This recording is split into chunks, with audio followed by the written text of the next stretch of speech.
here. Oh, vinegar. I'm feeling a little faint now.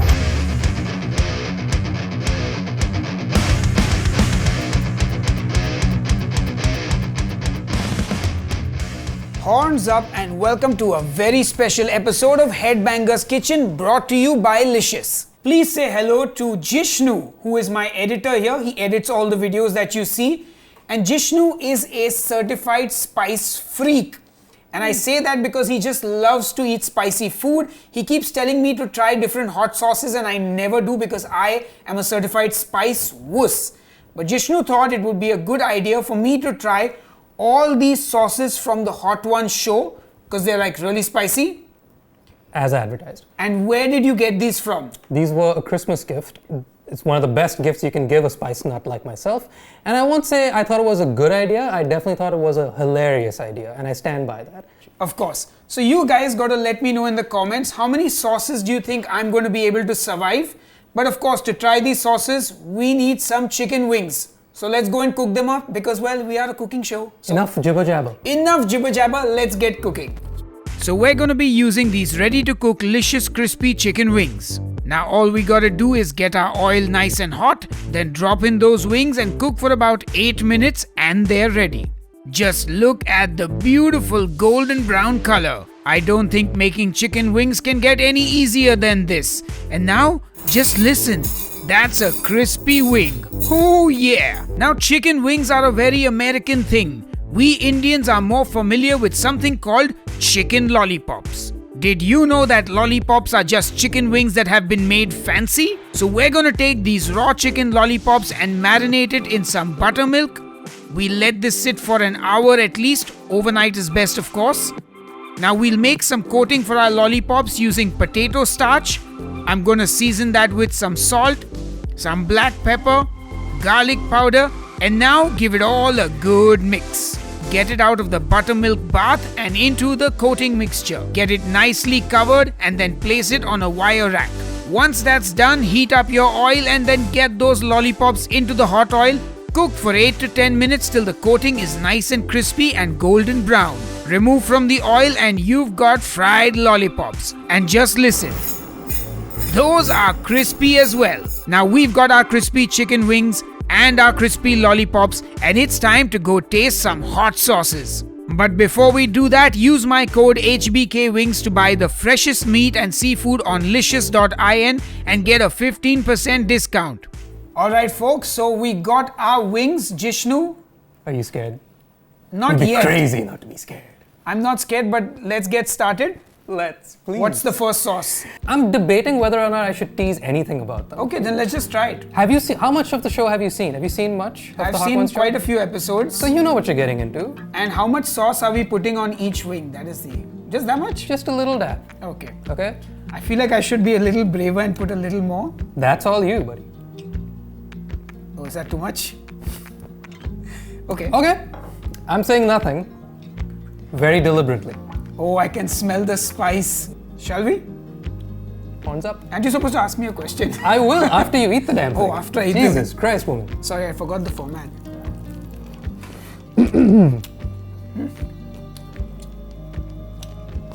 Thoughts, questions, concerns? A little spicy, more vinegary. It's actually not bad. I could do a... Oh, Famous last words. that's actually quite nice. Well, good. Okay, so then let's start with an easy one. What is an ideal wing for you? Be it spicy, be it not spicy, saucy, dry rub. For me, I think my favorite chicken wings are garlic parmesan chicken wings. Coat in potato starch like we did with the lollipops, deep fry, and then just, sauce it with melted butter, garlic, parmesan and parsley. That is my go-to wing on any given day. My other option is my butter chicken wings that I've done on the channel. That is my absolute hit at any party. And I'm smiling because the tingling is happening now in the mouth. But it's a good tingle. Oh my God. This is like pleasure. Oh my God. Okay, this is gonna be fun for me. All right, let's dig in. Mango-y, pineapple-y, tropical. Oh, this is delicious. So you're right about the pineapple. It's got yeah. pineapple and cayenne pepper. That's not even, the first sauce was hotter, I think. Or is it going to hit me later? You were very well known within the community over here, at least, and also even abroad a little bit, by your keto diet. Yes. And the keto diet was arguably the thing which like really put you on the map. So I want to know, why did that end, and what diet are you on now, if any? The thing is, keto for me wasn't a lifestyle. It was one of the diets I stumbled upon, I tried, and I had success with it. I think the reason I actually continued to do keto, even though I wasn't able to do it properly, was simply because the YouTube channel took off and I had a following and people wanted more recipes. So I felt like, why not do it and just kind of follow it. But at some point, it wasn't sustainable for me. So I let go of it and I said, what, I'm not doing it. It doesn't make sense. I love carbs too much, And I've been dieting since I was in school because I was a chubby kid and I was always insecure about my weight. So I did like the General Motors diet twice after school. Oh, it's some crazy diet where you have like only fruits on the first day, only vegetables on the second day, fruits and vegetables on the third day, bananas and milk on the fourth day, steak and something else and tomato on the fifth day, steak and vegetables on the sixth day, and some other weird thing on the seventh. Yeah, it's crazy. And the thing I realized is all diets work. It's just about which one you can actually adhere to and stick to for the long term, because the only time you have to stop worrying about your fitness and health or whatever is when you're dead. So for me, right now I'm doing something that is more sustainable. I just portion control. So I eat everything and I eat it in moderation, and I have a regular exercise regime, and I just try and pick foods that are nutritious.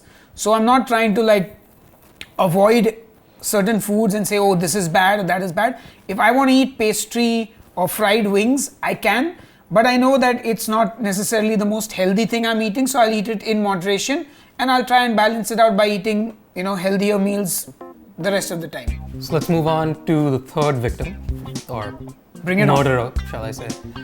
Mezcaín. My favorite thing about this is that it's from Oaxaca. Oaxaca. Can you spell Oaxaca? Is it OX something? No. Yeah, basically. Yeah, because Oaxaca cheese. Oaxaca cheese? Is that a thing? They put in all the birria tacos, Oaxaca cheese. It's the Mexican equivalent of mozzarella. It's a nice stretchy cheese, really delicious. You've touched on a very sore spot for me. Oh. I'm not the biggest foodie by a long shot, but I am obsessed with Mexican food. Oh. And I want to know, do you have any theories on why Mexican food hasn't really taken off in this country? Because you can get a fair bit of it. There are a handful, especially in big cities like Bombay, you have a handful of restaurants that do it. But I'm talking like street level, authentic Mexican cuisine as opposed to Tex-Mex, which I feel is like what we're chasing a lot more. Yeah. Why do you think we haven't cracked Mexican food here? I think we have in a certain level, but the thing is, most cuisines that are not Indian are actually relegated to fine dining experiences because of the cost of bringing ingredients into the country from far off places. So just getting Mexican chilies and and a lot of Mexican food is meat heavy. There's a lot of pulled meat in the food, so all that costs a lot of money, and I don't know, it's not a thing. It's too alien for Indians, to be really honest, in my opinion. All right, cheers. Cheers. There it is. I'm eating these wings very badly. We're only putting a dab on it. So you by no means have to. I put a little more than a dab. All right. I feel like I could do more. I'm not going to stop you. There's more of the bottles right there. For me, a tiny dab on this. This can only end well. Okay, this is a more realistic. I will also say that Mezcaín has been a big fan favorite from a number of my friends who've tried it. Yeah, that's pretty good. Yeah? Yeah. All right. Los Calientes, speaking of Mexican things. think So I don't know if this is... You need to shake that bottle. Is this though. Mexican? I don't know where it's from. And I'm I good. don't know if you can hear that, but some of these guys are pretty damn liquidy. I have to say you're doing quite well. Okay. So far so good. See, I can get more sauce on it now, so nobody can say I didn't put enough sauce, just in case you were thinking that. Pani puri. Tastes like pani puri. What is it? What's the thing? It's the imli? What is it? Yes, Yeah. tamarind. It's tamarind. Now, does that make you think of Mexico? Or like, I'm thinking of Latino pani food? puri. No, I'm thinking of pani puri. it's called Spice Mountain for a reason. You'll know where the mountain peaks and where it starts to dip down a bit. Oh yeah. So we're only halfway up the mountain, as far as I'm concerned. I want to talk about chicken specifically because you've been a big meat lover your whole life, I imagine. Yeah, pretty Or much. at least you've been very vocal about it for the last God only knows how long. So what would you say is the easiest, simplest, most surefire way to prepare chicken, be it wings or not? For me personally, I think chicken breast is like the easiest. It's my go-to, it's the staple. Salt, pepper, whatever kind of seasoning, spice rub you want, it's so versatile. But I think my favorite way to eat chicken is chicken rice, Hainanese chicken rice. That takes a whole chicken, you boil it, you make stock out of it, you cook your rice in the chicken stock, and you just shred that chicken and you eat it with a little bit of soy sauce, a little bit of sesame oil, and that chicken flavored rice. And it is my favorite way to eat chicken. Let's move on up Spice Mountain. So number 5, ill appropriately named the 7th Reaper, always confuses the hell out of me. You'll notice the viscosity now. Yeah, it's a lot thicker. Now it's more sauce-like. Let that be a little bit of a sign to you. Okay. This also has the Carolina Reaper. Now, just to get a little technical, I have no idea what I'm talking about here. Is the Carolina Reaper and the Bhut Jolokia like in any world that's similar, or are they like completely? I have no idea. Great. I picked the wrong person to ask that. We looked up, or rather, I looked up the Scoville level for green chilies and the like. So green chilies apparently go on a scale from 25,000 to 100,000 Scoville. Okay. And just so you know, we crossed that at this mark. We crossed 100,000 there. We crossed 25,000 right now, Okay. Huh. right? So you've now successfully gone into, I'm guessing, no man's land for you, because I've seen you like crying like a baby over a jalapeno. I think with jalapenos, it's more that I just don't like them in principle being put on things. Like, it's not needed. Like, I don't want the jalapeno to be a default in a beef burger. I don't want it to be a default on a pepperoni pizza. I can eat a jalapeno. I just don't like it. Are you trying to eat jalapenos just like by itself? No, I just don't like jalapenos on things. Unless they're like... Doesn't that mean you don't like jalapenos? Isn't that how you eat food? It's a complicated With other relationship. foods? Just eat the damn one. Alright, let's try this. Chin chin.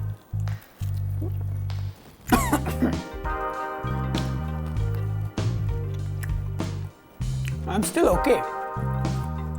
Good. I'm very proud of you. I'm proud of myself.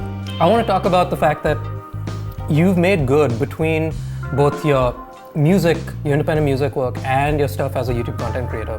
You've been able to travel so extensively to some amazing places. So I just want to know, both with regard to spice, if you've ever ventured, but with food and with music experience in whatever it may be. What have been some of the more memorable places that you've gotten to visit? For me, food-wise, like Bangkok is the go-to city for food. Thailand in general is like my favorite destination. Dipti, my wife, and I go there literally every year or every 2 years. It lives up to the hype? Yeah, we just keep going back because it's such an amazing experience. The food is incredible. You get everything. You want a good pizza, you'll find it in Bangkok. You want authentic Thai food, you'll find it. You want high-end Wagyu beef, you'll find it. And another place for me is Vietnam. The banh mi is probably hands down my favorite sandwich of all time. Vietnam, again, just an incredible country for food. So for the uninitiated like myself, what's in a banh mi? A banh mi is basically this French-style baguette, but it's got a Vietnamese kind of twist to it. It's very brittle on the outside and soft and pillowy inside. And they put mayonnaise and chicken liver pate or pork liver pate. And then there are pork cold cuts, there's roasted pork, there's cucumber, there's pickled daikon and carrots, there's fresh coriander and some chilies. And they also put a little Maggi seasoning in it. And it's a mind-blowing sandwich. And they put one jalapeno and he's fucked. It's not a jalapeno, it's a red chili. And they put 3 pieces there. And those are actually spicy chilies. Yeah. So I plucked them out. All right, should we move on? Number 6? Number 6, and we've moved over to lollipops now. Salud. I'm very happy that lollipops are here. I was not expecting lollipops to show up, and Lollipops are the... I can never turn down a lollipop. I would go so far as to say a lollipop is a superior wing. It is a wing that has been made easier to eat. Oh. Collards and ghost. It implies some amount of death or resurrection. That one hit my nose. Okay, now that, yeah. It's like, whoa. Stay with me. Holy. Write it out. Okay, that burns. Now the tears are... Are we having fun? Are we having fun yet? Oh, lips on fire. Okay. So I want to know, I've been aware of Sahil Makija for as long as I can remember, because for any of you out there who don't know about his music, he's had an amazing career. You've had an amazing career for I don't even know how many years at this point. I want to know when and why jump ship. If not jump ship, then at least build a second ship and have one foot on both ships, being music and food content creation. What was the question again? Oh hell. Okay. Oh, the tables have turned. Oh wow, now those things are looking pretty tempting. Sometimes you eat stuff, sometimes you play stuff. Why? What happened? So I've always loved food ever since I was a child. In fact, before I wanted to be a musician, I actually wanted to be a chef. And it was my dream to open my own restaurant and all that stuff. But then I fell in love with death metal music and everything else was forgotten. But food is something that you really never forget, right? You have to eat every day. So I continued cooking, enjoying good food. And at some point when technology was put into a phone that I could take a photograph with the phone, I took a photograph of some food I was cooking, put a recipe on Facebook, and that kind of started this public sort of persona of food. It was just recipes on my Facebook page, and I was watching Epic Mealtime, Barbecue Pit Boys, and really enjoying that content and thinking like, why don't I put my videos on YouTube? And I asked Srinivas, the director of the music video that my band did, if he'd be interested in filming my cooking videos for me. But what he told me was, look, just you cooking is quite boring. Let's do something a little more interesting. And that's how we came up with the concept of Headbangers Kitchen, which was to have a band on the show, make a dish inspired by them or one of their song names, and then feed it to them at the end of the interview. So that's kind of how Headbangers Kitchen was born. And just for the record, I haven't really moved from music. I know, yeah. It's like music was always like a struggle on the side, and you have your day job to pursue that passion. So I know that story all do. yes. Are you ready? Yeah, now I'm a bit scared, but yeah, let's Only do a this. bit. That's good. That's fine. There's plenty of room to grow from that. You'll be happy to know I'm putting a good amount of sauce on all the wings. He's looking at you, comment section. Yes. This is tastier. Actually, no. Huh. Is it? No, actually, I don't like this one. There we go. Yeah. I gotta say my piece now. The reason I didn't want to say anything significant about the wings before you had them is because from this point on, I find that there's a visceral drop in food-like quality. Yeah. And now it becomes pure chemical, and it's made in a chemistry lab, and the viscosity of it is just so crazy that I really feel like it's made purely for the purpose of pain. I'm getting some, like I've got a blister in my mouth feeling at the top corner here. But yeah, that was whatever. Yeah. In the vein of this video, we recently did on your other channel, on Headbanger Eats, we did Burger Wars. And I was around for all of that, so I got to see all the gory details. Are you okay? Yeah, just weird things are burning inside my mouth now. That's a line. So on Burger Wars, I got to see all the ins and outs of what goes into some of the food content creation that you do, and I know just how painful and all it can be. But you learned some things along the way. Yeah. So after having tried 38 burgers across Bombay, Yeah. what's the one big do and the one big don't that you'd give to a brand new burger spot? don't put jalapenos in your burgers. By default, please do not put jalapenos in your burgers. This is getting old. I know, but Look how far you've come. I don't think you're allowed to say anything about jalapenos anymore because you can do this. Yeah, but and you that's actually said you enjoyed that. yeah, then I realized they did. Then you took it back. But hey, first impressions are everything. You said you liked it. I liked it because it was less hot than that sauce, but now I don't know which sauce is burning which part of my mouth. I think okay, here's my biggest problem with burger restaurants in the city. They are all trying to go over the top by putting, injections of cheese in their burger. They're putting like towering burgers this tall, and they're putting all sorts of There was one that was radioactive orange. there are many different things, whether it's colors or just being obnoxious with the burger. When the basic burger itself is not hitting the spot. Like, just if you can do bun, meat and cheese properly, you will do well. That's all you really need for a good burger, with maybe some bacon that you can add. But like, that's what a burger should be. And if it's not beef or buffalo or whatever's legal, it's not a burger, it's a sandwich. You're a simple man with simple needs. Yeah, and again, if you want to make it elaborate, do it, but make sure you've got the basics down first. You've gotten a hell of a lot more than the basics down with your spice level so far. Are you ready for the 8th and arguably the most famous bomb? Or should I say da bomb? I'm not cool enough to say da bomb confidently. I don't know if it's in your best interest to do that. Smells like paint. I was gonna say it stops becoming food like right around this point. Like if ketchup was made, like if they had a ketchup flavored paint, it smells like that. Actually sounds delicious. I love ketchup. Yeah, but ketchup flavored paint? Is that too much? I don't know, I feel like I gotta match you. At least to some level. Da bomb. Rest in peace. I feel like I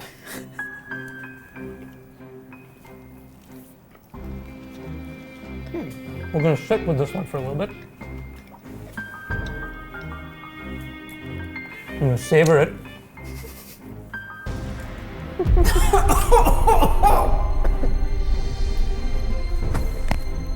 Oh, paint cleaner. Oh, vinegar. I'm feeling a little faint now. Oh, Stay with me. oh, that hurts. You have 3 lifelines. Okay, that is bad. Holy sh! There's no shame in a sip or a little bite. Yeah, I might need to. Oh, And just for the record, I said I would match you. I don't normally condone drinking other stuff. I think it makes it worse, in my opinion. But I'm gonna be. okay, oh shit. Did it make it worse? Oh shit. Oh, that is. Oh, Yeah, that definitely makes it worse. I stand by my theory. Okay. don't eat it. So despite appearances, I know that to some people, food content creation seems like a dream job. But having done it for as long as you have, give me some of the things that surprised you most when you made the switch over. From the hustle game of hustling from making independent music to hustling to doing food content creation and YouTube creation and churning it out.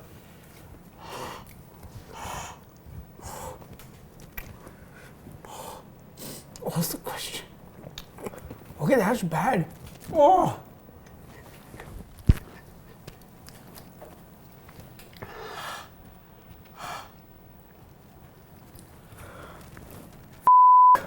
I could do this all day. Ah! Do you need me to repeat the question? Oh,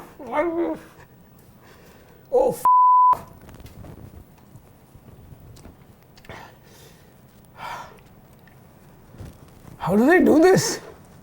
How do you do what you do, having done the hustle game in independent music for as long as you have, and then having to make the switch over to food content creation, YouTube creation, doing that hustle game? What surprised you the most with the differences in independent art creation? I think with music, I never saw the success that I had like I did with Headbanger's Kitchen. So that was surprising. Like it is a high like you won't believe. But then the crash is also way worse. Because your whole life becomes about views, analytics, engagement. And honestly, what surprised me the most is I actually lost my passion for cooking because it became work. And have you since rekindled it? I still don't have the same joy that I did when I was. Oh no, that's really sad to hear. When it was not my job, and I'm crying, so it makes it look like I'm crying about that, but I'm not. Oh, water helps. That was easy. Okay, that was better. Yeah, so I think that's something that was really surprising. Is that even now making music is not a chore, it's a fun thing. But the cooking is, yeah, definitely I'm not as enthusiastic about it because it's a job now. So is there any bit of advice you would give to somebody young trying to consider getting into making food content creation? Yeah, realize something that when you do something as a hobby, as a passion, it's definitely different as compared to when that passion suddenly becomes your job and your income, your livelihood, your bills being paid, everything depends on it. It changes the dynamics and the relationship you have with that. You can still enjoy it. You can still do it. Like I still enjoy what I do. I still enjoy making videos. I did not enjoy that hot sauce, but I still enjoy making videos. I still have excitement uploading it, hoping that people are going to check it out and enjoy the recipe. But like cooking on a daily basis now is more of a task and a chore than and I tell this to musicians also. So especially those who play in like metal bands, like when you play as a hobby, it's one thing. But like the moment you start playing as a career and you're playing sessions and you're learning songs for other people and you're going to studios to record, then when you come home, you don't really want to play your instrument because you're done with work, right? So it's the same here. I'm cooking for work, so when I'm at home, I don't want to cook. And maybe that is a small way in why Headbanger Eats has actually happened, because now I eat when I'm at home and not cooking. So possibly, that's the connection. Do you see yourself eating more? Because I do. Like sauce number 9 and 10. Has anyone tapped out in hot ones? Oh yeah. Like people DJ have Khaled, I believe, tapped out at like 3. 3? Yeah. Had a fun time.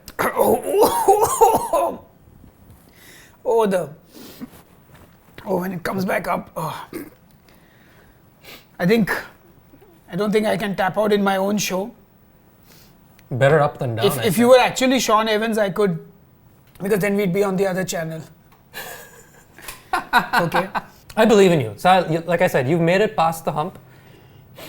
I will not be as generous with this one though. That's fine. But I will still do it. Is that in? That's fine. That's fine? I think that's fine. Okay. May I live to see the next question. I'll see you on the other side. They all taste the same. Right? Like a chemistry lab. Oh. Please don't be as bad as the last one. It's like an evil supervillain just using this as a sadistic little game. I want to speak to specifically I think one of the most interesting things about Headbanger's Kitchen and Headbanger Eats, which I didn't know until I started working with you, which is you have a very sizable global audience for your channels. So you have a lot of people overseas who consume your content very actively. You're on Patreon, which is amazing that you can still keep that up, and you have a lot of loyal patrons helping support the page. Please like, share, subscribe. Why did I? Oh, it's hitting you now? I shouldn't have done the click. Hit the back of the throat. So, I want to know if there's any particular Indian cuisine that is not out there enough in the global market. Because everybody that goes to get Indian food anywhere outside of India is basically going for like Mughlai, North Indian kind of stuff.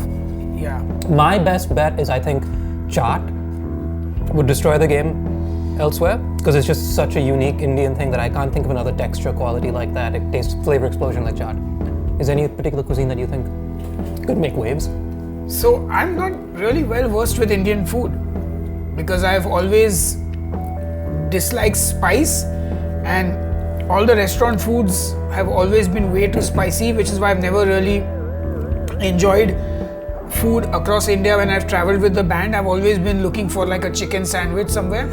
So I've not really enjoyed regional cuisine as much as I could have. But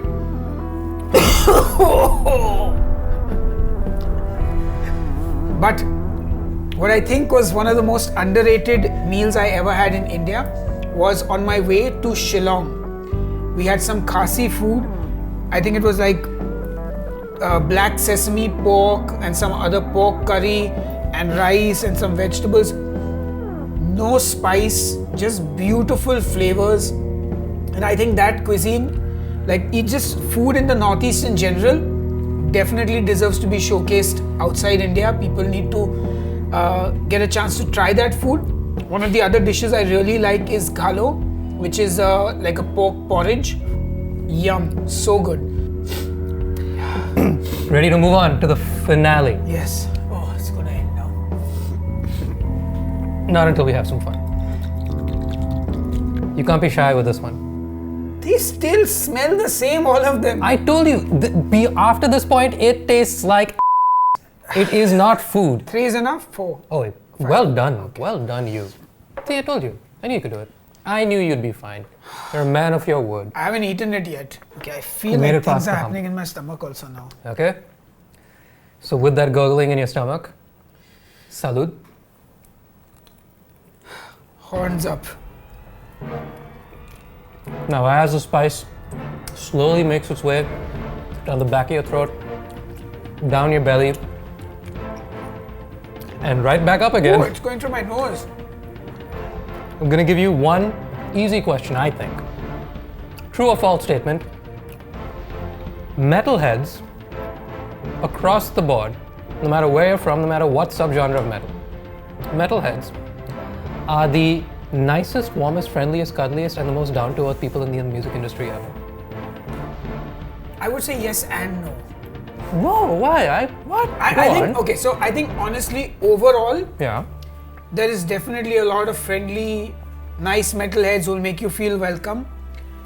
But there is a darker side as well, which, like, I think maybe as a whole, yes, you could say it's a happier, more welcoming community because they know what it's like to be discriminated against, to be, shunned by regular people and judged for their looks.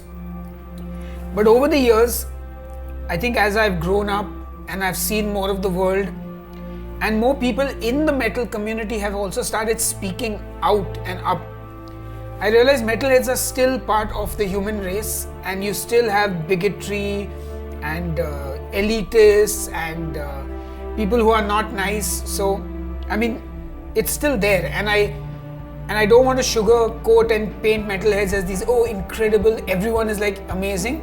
No, they are still human beings at the end of the day. Yes, if you come for a metal show and you talk to people, they are definitely friendly.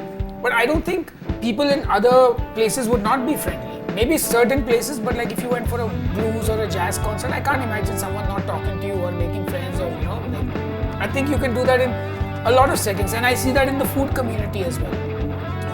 You could be sitting at a restaurant and on a community table, and you could be bonding together over the coffee or the croissant that you had. I think it's about just connecting with people who have the same interests in a community, and I think it works for every community almost. I think your answer is only case in point to my theory that metalheads are the nicest people on the planet, because that was a very polite, diplomatic answer, but not untrue at all. So congratulations. Feeling better? Yeah. Look at you, up and down Spice Mountain, live to tell the tale like a true champ. I did it. Congratulations, man, you did it. Yeah, I did it. Clap to me. Nobody else is clapping. So, I suppose we should close this in Hot Ones fashion. How did I do that? Have you not seen the show? I've forgotten. My delirious? My brain is not working. I'll do it for you then. This camera, or that camera. Tell the people why they should like, share, and subscribe. I, Sahil Makhija, a certified spice wuss, a man who used to wash tandoori chicken, make a sandwich with cheese and eat it, has now gone through 10 hot sauces, some of which have ruined my mouth and may later ruin my stomach and, you know, on the way out too. But I can't even think straight. Yeah, that deserves a like, share and subscribe to the channel. And if you can get your hands on some hot sauces, try this as well. See how far you can go. And I hope you enjoyed this episode. If you did, If you guys know of any local Indian sauces that you can recommend, I have a handful that I love, which hopefully will maybe make it, if we're lucky, to another video one day. And I'd love to be back for that. But I'd like to know what you guys have to say. I'm dying. This is... Cool. This video has pushed me to my limits. But in true Headbangers Kitchen style, we can't go without signing off. So, horns up, cheers and keep cooking.